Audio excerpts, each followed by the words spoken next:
Orang Romawi pernah memimpikannya, masa hampir menghentikannya, dan sekarang melawan segala rintangan dan prinsip dasar penganggaran, Italia benar-benar melakukannya. Italia akan mendapatkan sebuah jembatan. Ini berani, mahal, dan mungkin saja akan mengubah Italia selamanya. Bagaimana caranya? Terus tonton dan cari tahu. Pada 6 Agustus 2025, pemerintah Italia menyetujui rencana untuk membangun jembatan gantung terpanjang di dunia. Dan maksud saya benar-benar panjang. Pemegang rekor saat ini ada di Turki dengan panjang sedikit lebih dari 6.600 kaki. Lucu, jembatan Italia akan hampir 2 kali lipat dari itu. 12.000 kaki jembatan di Turki akan terlihat seperti mainan kelelawar. Itu bukan sekadar jembatan, tapi lebih seperti unjuk kekuatan ego nasional. Roma mengatakan ini akan meningkatkan ekonomi, bahkan mungkin mempersatukan negara. Tentu saja, ini adalah negara yang masih berdebat tentang wilayah mana yang membuat pizza asli. Tapi kenapa membuat sesuatu sebesar itu? 3 kata. Lokasi, lokasi, lokasi. Tempat yang sama yang telah menghancurkan impian membangun jembatan sejak sebelum Italia menjadi, Italia. Jenderal, kaisar, dan insinyur, semuanya pernah melihatnya dan berkata, ya, mungkin tidak. Lihat bentangan air itu yang memisahkan Sisilia dari daratan utama, itu adalah Selat Messina. Poin tersempitnya 2 mil, yang terlebar 3,2 mil di kota Messina. Tidak terlalu besar, tapi sudah cukup. Bangsa Romawi pernah berpikir untuk membangunnya. Sisilia adalah pusat utama dalam Perang Punisia pertama. Mereka ingin membangun jembatan yang cukup kuat untuk gajah. Binatang liar tentu saja, tapi tetap lebih ringan daripada SUV ibu-ibu zaman sekarang. Rencananya, mengikat ribuan tong bersama-sama, meletakkan beberapa platform di atasnya, lalu mengirim pasukan melintasinya. Apa yang mungkin bisa salah? Para sejarawan meragukan hal itu pernah terjadi, bukan hanya karena gajah-gajahnya, tapi karena sulit menaklukkan alam ketika jembatanmu goyang seperti agar-agar. Rencana berikutnya, jembatan yang terbuat dari perahu. Yang satu itu adalah ide dari konsul Metallus, yang tampaknya menganggap lalu lintas laut bisa diabaikan. Ide itu tidak bertahan lama. Jembatan terapung bukanlah sesuatu yang permanen, apalagi jika berada di salah satu jalur pelayaran tersibuk di Mediterania. Lebih banyak kapal yang melintas dari utara ke selatan melalui selat daripada dari timur ke barat melintasinya. Jadi ya, tidak ideal jika jembatanmu pada dasarnya adalah penghalang terapung. Penghalang laut? Tunggu, penghalang saja. Kita sebut penghalang. Banyak orang bermimpi tentang sebuah jembatan setelah ini. Sementara itu, aku bermimpi punya karir YouTube yang sukses. Pokoknya, Karel Agung juga pernah memikirkannya. Para penakluk Norman juga. Semua orang punya ide, tidak ada yang berhasil. Bahkan pada tahun 1870-an, kerajaan Italia yang baru saja berdiri juga mencoba. Dan seperti kebanyakan proyek pemerintah, itu tidak pernah melewati tahap perencanaan. Jadi, apa yang sebenarnya terjadi? Ini kan cuma jembatan ya. Tapi perairan di sini bukan cuma ganas. Perairan ini melegenda. Secara harfiah, perairan ini sudah menenggelamkan mimpi dan kapal selama hampir 3.000 tahun. Lihat foto satelit NASA ini. Lihat kota di utara Calabria itu. Itu adalah Scylla. Ya, dinamai dari Scylla yang itu. Buat yang ketinggalan pelajaran mitologi Yunani, Scylla itu monster laut berkepala 6 dari Odyssey-nya Homer, tepat di seberang Charybdis. Itu adalah pusaran air mitos yang bisa menelan seluruh kapal. Inilah kawasan di mana para pelaut menemui ajal. Tapi ya secara puitis. Tapi begini ceritanya. Ini bukan cuma cerita mitos. Oke, Scylla mungkin iya, tapi Charybdis itu nyata. Selat Messina adalah sarang pusaran air dan vortex. Kenapa? Mulailah dari selatan di Laut Ionia. Itu adalah bagian dari Laut Tengah yang terjepit di antara pantai barat Yunani dan ujung selatan Italia. Arus utama yang melewati Selat Messina mengalir ke utara. Tapi ada arus kedua, lebih kecil, lebih ganas. Jenis arus yang suka menyelinap masuk dan menghantam beberapa kali, hampir secara harfiah. Di utara Sisilia terdapat Laut Tirrenia. Laut ini terletak di antara pantai barat Italia dan pulau-pulau Korsika, Sardinia, serta Sisilia. Laut ini mengirimkan arusnya sendiri melalui selat yang entah bagaimana bisa berdampingan dengan arus lainnya.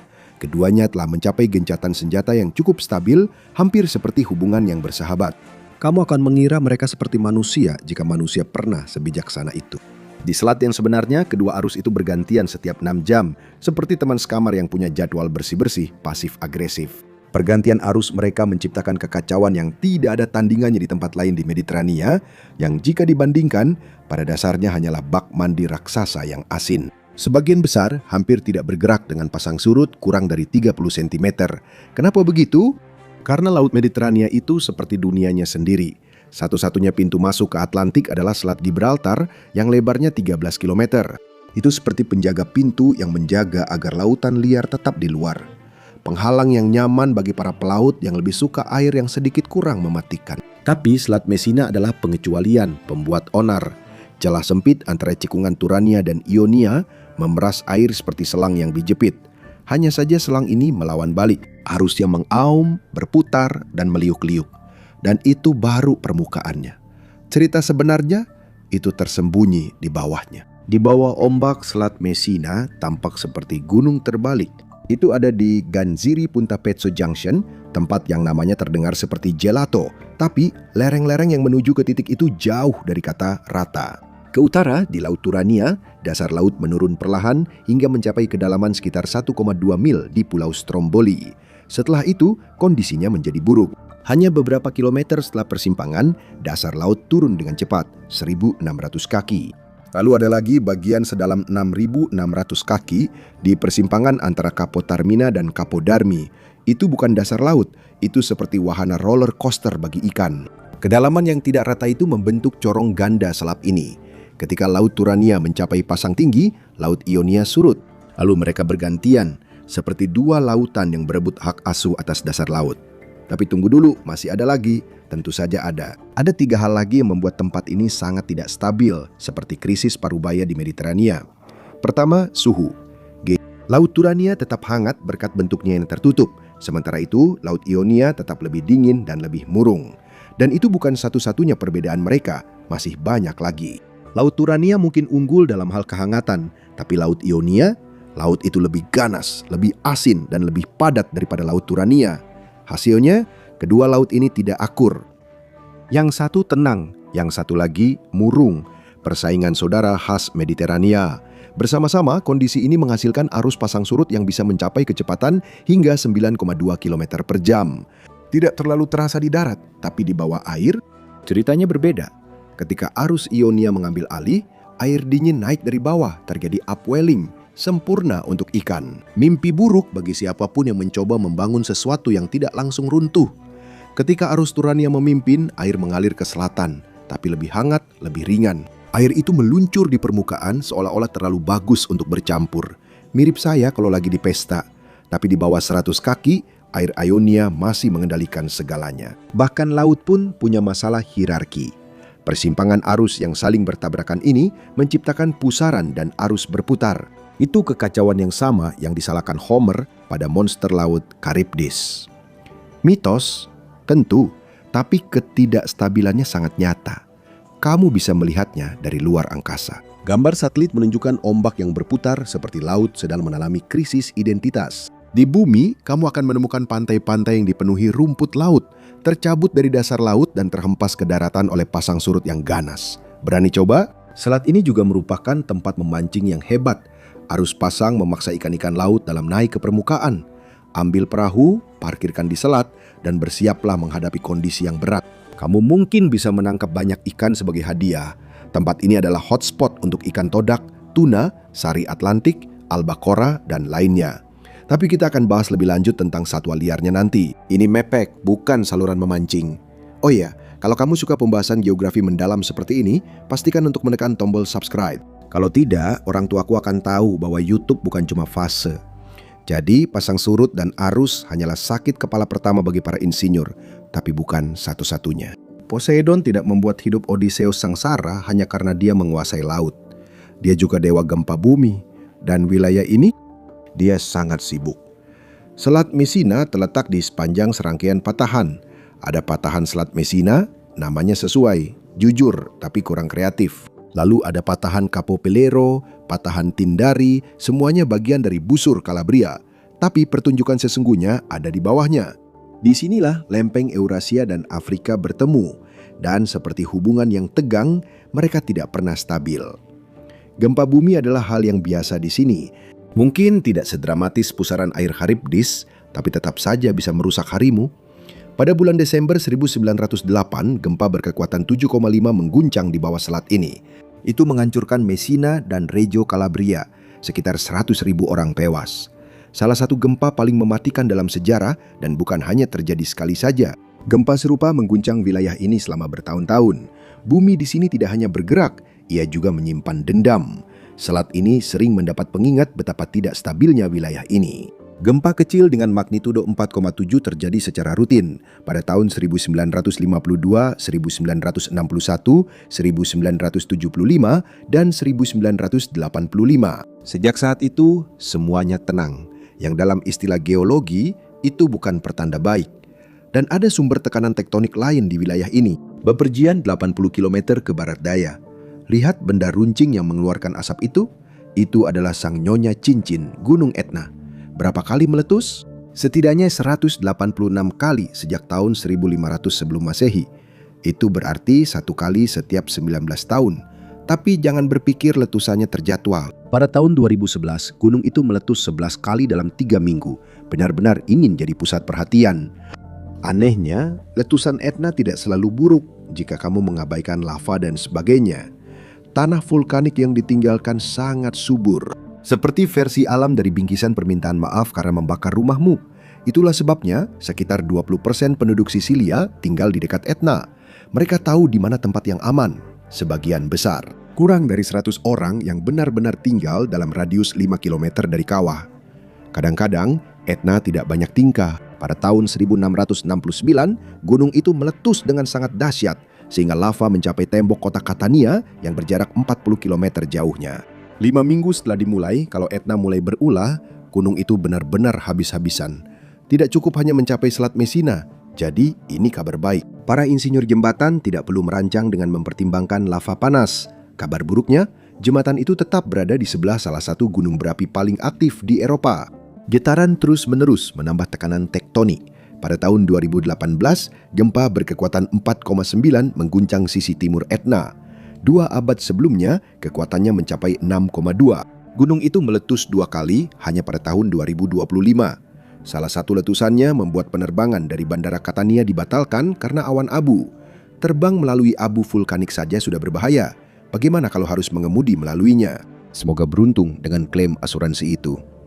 Arus yang ganas, gunung yang murka, awan abu yang menyembur, dan gempa yang terus-menerus tidak hanya membuat segalanya jadi rumit, semua itu juga membuat biayanya melonjak sangat tinggi. Setiap jembatan yang melintasi Selat Messina akan berada dalam kondisi stres permanen. Saya tahu rasanya. Itu berarti tidak ada jalan pintas, tidak ada akal-akalan anggaran. Jembatan itu harus mampu menahan gaya lentur, geser, dan aksial secara bersamaan. Tekanan dari atas, dari bawah, dari samping. Pada dasarnya, dari segala arah kecuali arah yang menguntungkan. Biasanya, tiang jembatan gantung mengikuti aturan sederhana, 1 inci diameter untuk setiap 1 kaki bentang. Jadi, fondasi sepanjang 20 kaki berarti kira-kira tiang berdiameter 20 inci, hitungan yang mudah. Tapi, Selat Messina tidak pernah membuat segalanya mudah. Ingat, arus di sini mengaduk dasar laut, mengikis apapun yang tidak dibangun sangat kokoh. Ini adalah cara alam berkata, coba saja lawan aku. Dan karena selat ini sempit, ada juga risiko kapal-kapal menabrak struktur tersebut. Tidak ada yang ingin kejadian seperti di Baltimore pada Maret 2024 terulang kembali. Itu saat sebuah kapal kargo menabrak jembatan Francis Scott Key dan menimbulkan kerugian yang sangat besar. Bahkan kecepatan angin pun perlu diperhitungkan secara khusus. Segala sesuatu di sini benar-benar menguji kemampuan teknik Anda. Hembusan angin di Selat Messina biasanya mencapai sekitar 11 mil per jam. Tidak buruk, tapi insinyur tidak bisa merencanakan berdasarkan kata biasanya. 20 tahun yang lalu, rekor tertinggi mencapai 89 mil per jam. Itu bukan sekedar hembusan angin. Itu seperti perabot teras Anda pindah ke negara bagian lain. Tapi para insinyur tetap berpikir besar. Mereka merancangnya untuk menghadapi angin berkecepatan 181 mil per jam, 4 kali lebih kuat kategori 5. Jika jembatan Anda bisa bertahan dari itu dan gempa bumi, itu bukan lagi rekayasa sipil, itu campur tangan Tuhan. Secara teknis, angin sekuat itu hanya muncul sekali setiap 2000 tahun, yang terdengar baik-baik saja sampai Anda ingat nasib Italia. Jadi mereka mengambil inspirasi dari desain jet, dek berbentuk sayap dengan lubang-lubang untuk membiarkan angin lewat.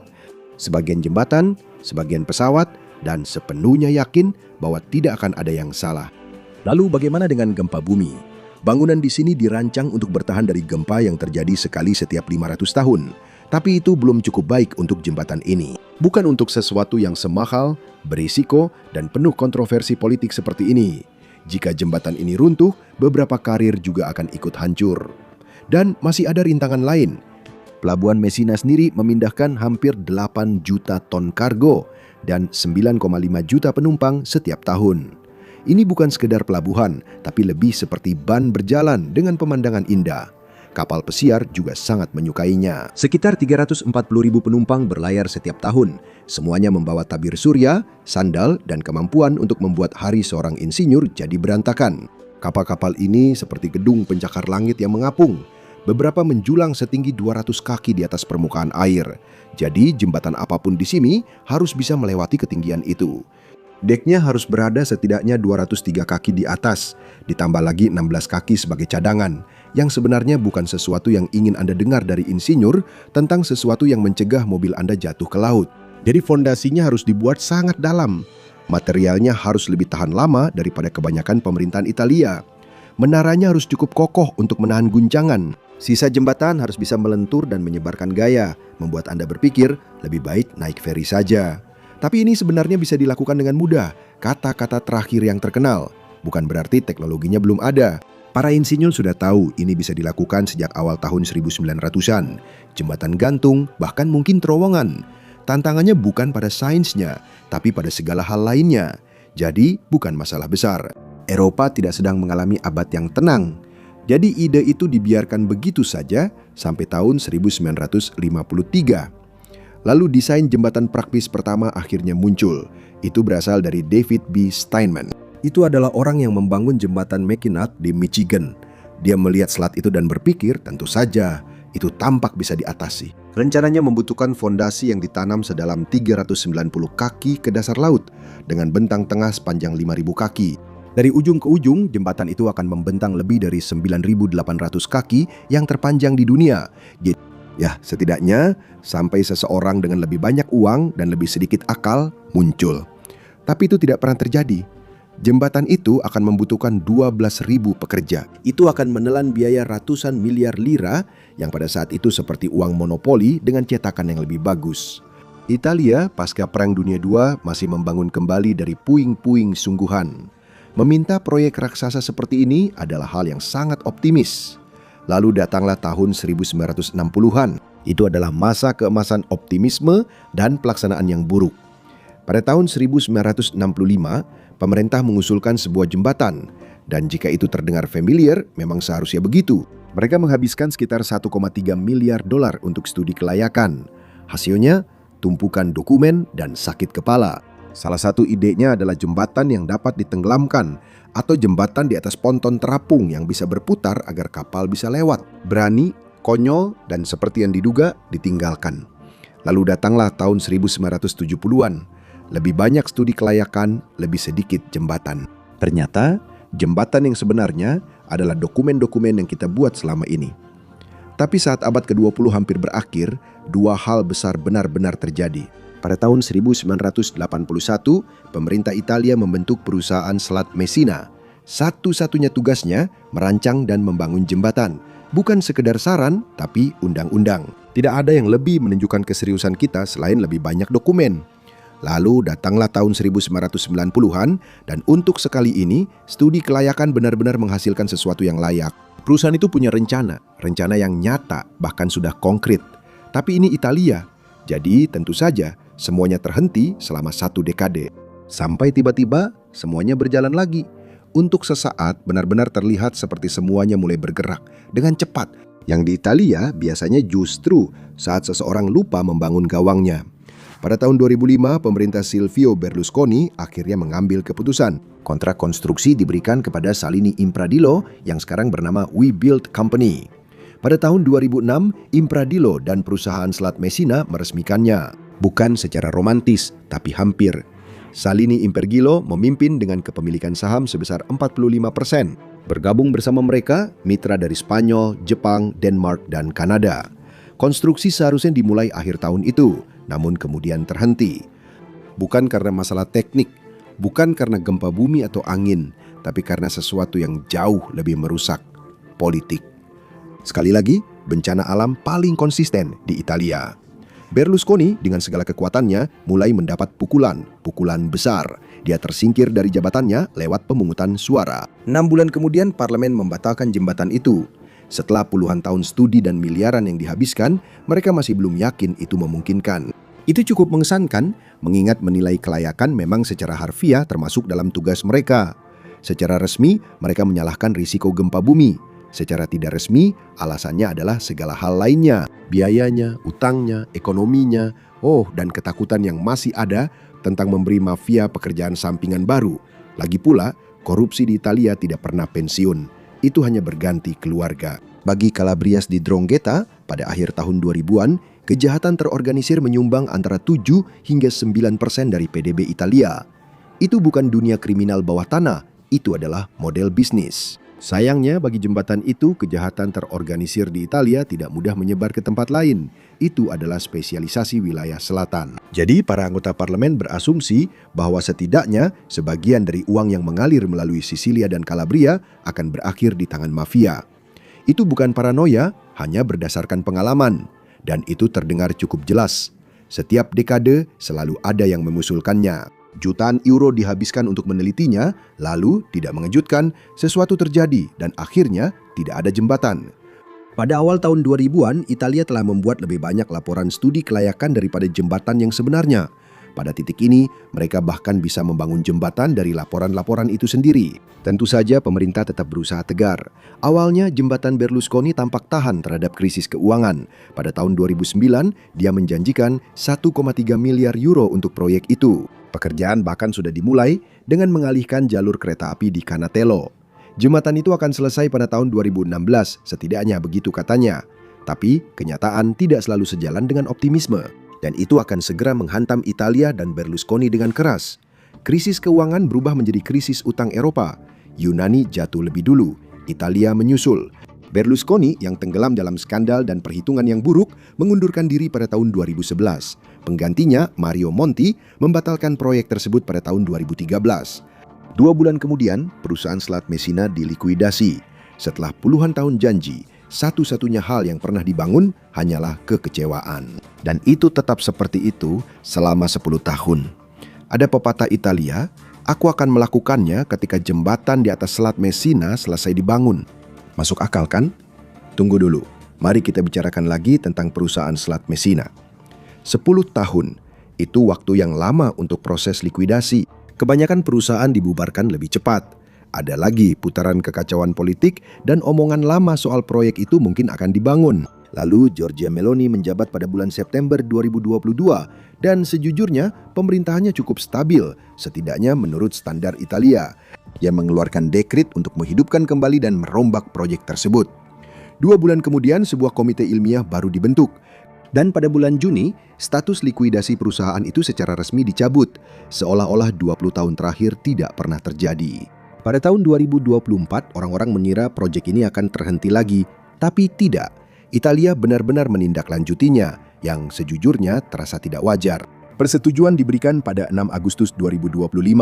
Jembatan ini akan menghubungkan Torre Faro di Sisilia dengan Villa San Giovanni di daratan utama. 2 dek, 6 lajur, rel ganda di kedua arah, multitasking yang disamarkan sebagai sebuah jembatan. Saat selesai, jembatan ini akan mampu menangani hingga 200 kereta per hari dan 140.000 kendaraan. Proyek ini diperkirakan akan menyuntikkan sekitar 3 miliar euro ke dalam PDB nasional, sebagian besar di wilayah selatan. Bagian Italia yang masih belum sepenuhnya tersentuh abad ke-21. Seberapa parah keadaannya? Nah, lihat saja angkanya. Italia Utara memiliki 46% dari total penduduk. Wilayah itu menyumbang 60% dari PDB. 70% penduduk usia kerja di sana memiliki pekerjaan. Di selatan, angkanya hanya 50%. Separuh penduduk, separuh kesempatan. Dan masih menunggu setengah bagian negara lainnya untuk mengingat bahwa mereka ada. Mari kita lihat lebih dekat. Lombardia versus Calabria. Pada tahun 2023, PDB per kapita Lombardia mencapai 127% dari rata-rata Uni Eropa, benar-benar melebihi ekspektasi. Calabria, 56%. Ekonomi Lombardia lebih dari 12 kali lipat lebih besar. Negara yang sama, dompet yang berbeda. Jembatan itu tidak akan memperbaiki masalah itu, sama sekali tidak. Tapi ini adalah awal, langkah kecil dalam rencana yang jauh lebih besar. Dan dalam jangka pendek, ini adalah suntikan yang sangat dibutuhkan untuk wilayah selatan. Sekitar 100 hingga 120 ribu orang akan bekerja di proyek ini dengan berbagai cara. Itu banyak sekali pekerja konstruksi. Untuk menenangkan para pengkritik, WeBuild, yang namanya masih keren, mengatakan sebagian besar pekerjaan ini akan diberikan kepada penduduk lokal, yang tentu saja merupakan kabar baik, dengan asumsi setengah dari mereka tidak hanya mengurus dokumen saja. Namun WeBuild tidak akan mengerjakan ini sendirian. Perusahaan IHI dari Jepang juga terlibat. Pilihan yang cerdas. Mereka sudah membangun banyak hal dan hasilnya benar-benar kokoh. Salah satunya adalah jembatan Akashi Kaikyo. Jembatan itu menghubungkan Kobe dengan Pulau Awaji. Dulu itu adalah jembatan gantung terpanjang di dunia, sampai Turki muncul dan membangun yang lebih besar. Ingat, bukan seberapa besar jembatannya, tapi bagaimana kamu memanfaatkannya. Atau semacam itulah. Alasan sebenarnya mereka ada di sini, bertahan hidup. Jepang berada di cincin api, tempat terjadinya 90% gempa bumi di dunia. Kobe saja mengalami gempa 38 kali setahun, sebagian besar kecil, tapi ada juga yang tidak. Magnitudo 4 terjadi setiap tahun, magnitudo 6 setiap beberapa dekade. Jika Anda ingin jembatan yang tahan lama, panggil orang-orang yang memperlakukan gempa bumi seperti evaluasi kinerja. Pada 17 Januari 1995 terjadi gempa besar Hanshin, magnitudo 6,9. 5.000 orang tewas, sebagian besar di Kobe, dan jembatannya masih berdiri. Memang saat itu masih dalam tahap konstruksi, tapi hampir tidak terpengaruh. Kenapa? Karena para insinyur tahu persis apa yang mereka bangun, dan mereka membangunnya sesuai kebutuhan. Desain anti-seismik, semua tahan gempa. Tapi tidak ada wifi. Ayo dong Jepang, utamakan yang penting. Jadi, ya, dengan bergabungnya IHI dari Jepang, ini benar-benar menambah kredibilitas. Argumen bahwa semuanya akan runtuh saat gempa pertama jadi kurang berarti ketika orang Jepang datang membawa cetak biru dan wajah serius. Jembatan ini juga akan menyelesaikan masalah yang lebih nyata, yaitu konektivitas. Saat ini, satu-satunya cara untuk membawa kendaraan melintasi selat adalah dengan feri. Sekitar 10 juta orang naik feri itu setiap tahun. Jadwalnya setiap 20-40 menit, 366 kali setahun. Ya, bahkan di tahun kabisat. Perjalanan itu memakan waktu 100 menit hanya untuk menyeberangi beberapa kilometer perairan dengan biaya $60. Jembatan hanya 10 menit langsung. Itu benar-benar mempercepat penyeberangan selat. Bagaimana dengan kereta? Mereka akan menghemat sekitar 2,5 jam. Itu menurut Menteri Transportasi Italia, Matteo Salvini, yang sudah lama jadi penggemar jembatan. Masuk akal sih, dia seorang politisi. Dia suka apapun yang terdengar seperti kemajuan. Kemajuan yang nyata tidak terlalu. Ada keuntungan lain dari jembatan itu. Roma mengklasifikasikan pengeluaran itu sebagai pengeluaran terkait pertahanan. Saya pernah coba itu dengan channel ini dan IRS. Tidak berjalan baik, tapi untuk Italia, itu membantu meningkatkan pengeluaran pertahanan menjadi 5% dari PDB yang akan membuat NATO sangat senang. Tapi jembatan itu punya banyak kritikus. Kebanyakan dari mereka adalah orang-orang yang bisa menghitung. Biayanya akan sekitar 13,5 miliar euro, sekitar 15,5 miliar dolar. Uangnya sudah disisihkan dan WeBuild, IHI, serta yang lainnya sudah mulai menebalkan rekening bank mereka. Jembatan 1915 Çanakkale di Turki menelan biaya sekitar 2,5 miliar euro setidaknya menurut Erdogan. Jadi perlu sedikit skeptis juga. Tapi jembatan Italia tetap akan menjadi proyek besar secara finansial. Kenapa? Panjang, kompleksitas, dan kondisi geografis yang sangat menyulitkan. Oh, dan tambahan 6,75 miliar euro untuk jalan penghubung dan rel kereta. Jembatan itu bahkan tidak berada di jalur utama antara Messina dan Villa San Giovanni, letaknya 5 mil ke utara. Jadi, selamat ya Italia, kalian bukan hanya membangun jembatan, kalian juga membangun akses menuju jembatan itu. Dan masih ada biaya lain yang sama sekali tidak ada hubungannya dengan beton atau kabel. Uangnya sudah disetujui, tapi itu bukan berarti kalian langsung dapat jembatan yang megah. Apa yang menghambat kali ini? Silakan pilih saja, birokrasi, politik, Italia tetaplah Italia. Para demonstran turun ke jalan, jembatannya dianggap terlalu besar, mafia akan melihatnya sebagai kesempatan meraup uang. Pemerintah bilang tidak mungkin. Menjauhkan mafia adalah prioritas utama, kedengarannya bagus. Sampai kamu ingat ini, Italia. Mafia bahkan lebih sering hadir di proyek-proyek pemerintah daripada para insinyur. Bagaimana dengan 500 keluarga yang akan tergusur? Penggusuran demi kepentingan umum selalu jadi favorit banyak orang. Mahal, lambat, dan pasti akan ada tuntutan hukum. Lalu ada lagi hambatan lain, masalah terus berdatangan. Dampak lingkungan, ada yang mau bahas? Kalimat seperti itu bisa bikin semua pembangun langsung berkeringat dingin. Ingat upwelling yang tadi saya sebutkan? Itu jadi prasmanan sepuasnya untuk kehidupan laut. Air dingin naik ke permukaan, membawa nutrisi, dan boom, pesta ikan langsung terjadi. Selat ini penuh dengan ikan yang makan tumbuhan laut. Dan di mana ada ikan, pasti ada penumpang gratisan seperti anjing laut, lumba-lumba, dan paus. Bahkan ada hiu di sini, dan bukan cuma yang ramah, tapi juga pemakan manusia, hiu putih besar. Mereka sangat terancam punah, sama seperti siapapun yang cukup bodoh untuk menghalangi jalan mereka. Jembatan itu agak merusak halaman belakang mereka. Dan apakah ada yang memikirkan burung-burung? Kelompok lingkungan sudah. Mereka bahkan sudah mengajukan keluhan ke Uni Eropa. Mereka khawatir jembatan itu bisa mengganggu burung-burung yang bermigrasi. Dan mereka tidak salah. Sekitar 4,3 juta burung terbang melintasi Selat Messina setiap tahunnya. Antara 17 hingga 46% bisa saja berakhir menabrak jembatan yang terdengar seperti masalah bagi mereka. Ada 300 spesies yang terancam, harrier, elang, falcon, dan burung nasar Mesir yang terancam punah. Ini adalah daftar VIP dari makhluk yang benar-benar tidak ingin Anda lihat menabrak infrastruktur Anda. Jembatan ini masih memerlukan persetujuan dari Lembaga Audit Negara Italia sebelum satu sekop pun menyentuh tanah. Dan bahkan setelah itu masih akan ada lebih banyak gugatan. Karena ini Italia dan tidak ada yang dimulai kecuali sudah terkubur dalam tumpukan dokumen terlebih dahulu. Pemerintah yakin proyek ini akan lolos dari hambatan lingkungan. Kalau tidak, saya yakin mafia akan bersedia membantu. Bagi Roma, hasilnya sepadan dengan penantian. Mereka sedang berpikir jangka panjang.